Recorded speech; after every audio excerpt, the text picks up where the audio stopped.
Let me give you this Washington, D.C. update.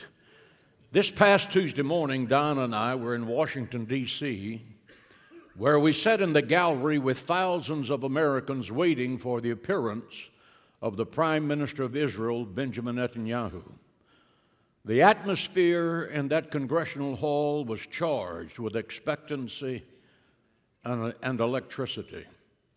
The Prime Minister of Israel was about to give one of the most historic speeches in the history of our nation and perhaps the world.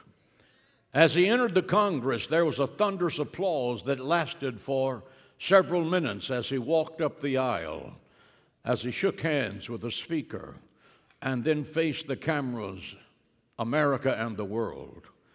This speech was a Churchill moment in American history. For those of you who do not remember Mr. Churchill, let me remind you that when Hitler's Nazis were crushing Europe, Winston Churchill stood before the British people saying, "You ask what is our aim? I can tell you in a word, victory. For no matter how long the battle, and no matter how high the cost, our aim is victory. For without victory, there is no survival." That's a message America must hear in this 21st century.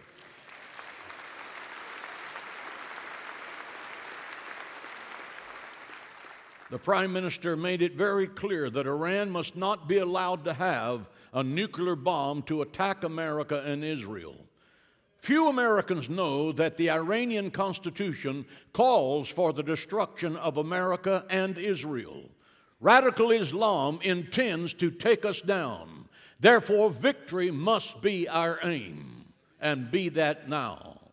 But the hidden message America missed is the powerful Bible message taken from the story of Esther. The Prime Minister did not come to America to break protocol, for he was invited by John Boehner.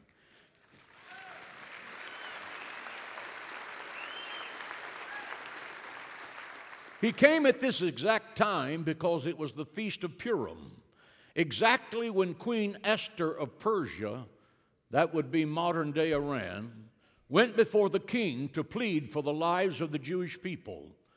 Some 3,500 years ago, some 3,500 years later, the Prime Minister of Israel walked into the halls of Congress, into the pages of history, where he came to intercede for the lives of the Jewish people and the state of Israel, who were once again being targeted by the Persian Empire, Iran, for the death with a nuclear bomb. Later, Esther was the queen of Persia, and her uncle Mordecai said, "You have come to the kingdom for such a time as this. But if you do not go before the king and plead for the Jewish people, God will raise another," listen to this, "but you and your house is going to perish." I believe America is Esther. We were born for such a time as this. We are a nation that God has given the opportunity to be one of the most powerful in the world. But if we do not stand up for Israel, if we do not embrace Israel in her hour of tragedy, God will bring judgment to us. Every nation in the Bible that did not stand with Israel in their hour of need did not survive.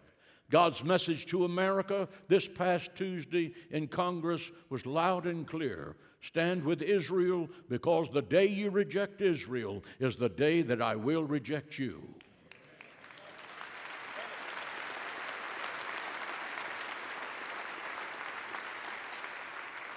Hello, Washington. Hello, John Kerry. We are not negotiating Israel's future in Iran. We are negotiating ours. We are negotiating ours.